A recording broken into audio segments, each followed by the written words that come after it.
they could devour a man if he let them. I did. I let them. And I'd do it again. If technology hadn't taken the lights from me, I'd be there still, lying out on that balcony, pining for you.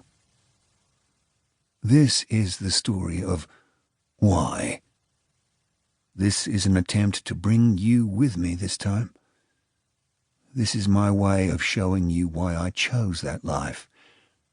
I want to show you what wonderful and addictive beasts lighthouses were. I want to show you that my being away mattered. I want to show you what a man does when he can't be in the world. Chapter 1. I've always had visions of escape. I spent most of my school days staring out the window, dreaming of living out in the bush. I lost my father when I was 4. My mother told me he died in the war, and not long after that I practically lost my mother too. For a while we were inseparable. I was her only child, and she had lost her husband. When she met my stepfather, I was quickly banished from my place beside her, and each child they had, 3, pushed me further into the cold. I felt I was living in someone else's family. I ran away several times as a boy, trying to turn my dream of escape into reality. I'd team up with friends who were also invested in getting away, but we always came up short because we couldn't get past the toll booth on the Hobart Bridge without getting caught. I left school at 14 and worked in fishing for a while before joining the Navy at 17, the youngest age I could join. I was hoping to live out the daydreams of my childhood, joining the Navy as my father had done. But I didn't get to go off sailing the 7 seas. I was fixing planes up in New South Wales instead.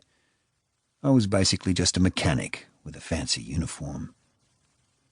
One Christmas, when I was home on leave, I wandered into a big retail shop to buy some film. I loved photography, even as a young man. In those days, photography was all film, and if you wanted to see your pictures, you had to get them developed. People don't print photos anymore, but back then they were set in albums like jewels. I was taken aback by the young woman at the counter. She looked stunning. I recognized her as soon as I saw her. I think attraction is like that. It's not simply wanting something. When it's deep, it's like recognizing someone you already know. I walked out of the shop without signalling my attraction to her. I didn't believe such a bonny woman would want anything from me. She must have recognized me too, though, because Sarah chased me down the street and invited me for coffee. Coffee, in a few short steps, led to an invitation to spend Christmas with her family. This beautiful woman was interested in me. It was as exciting as it was intimidating. I was 21 and she was 20. We were ripe with the energy for life and love. On that Christmas day, I had lunch with my mum and stepdad, then headed over for a second lunch at the fancy cottages Sarah's father owned at Coles Bay. He also owned a big retail business in Australia. He was a driven and terse man, efficient in social as well as business matters. He worked himself near to the bone every day and expected the same from his staff. He was perfectly pleasant, but he wasted nothing, and probably expected the same from someone courting his daughter. I spent 3 days at Coles Bay, then went back up to New South Wales to my Navy work, thinking I'd never hear from Sarah again. I did hear from her, though, and we were engaged by Easter and married in June.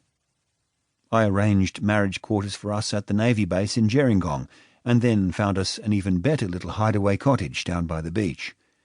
We had to walk across fields and dirt lanes to get to the road, but we were together, living by the waterfront. I enjoyed having a bit of distance from other people, but Sarah, who was alone up there during the day, was understandably unhappy at times.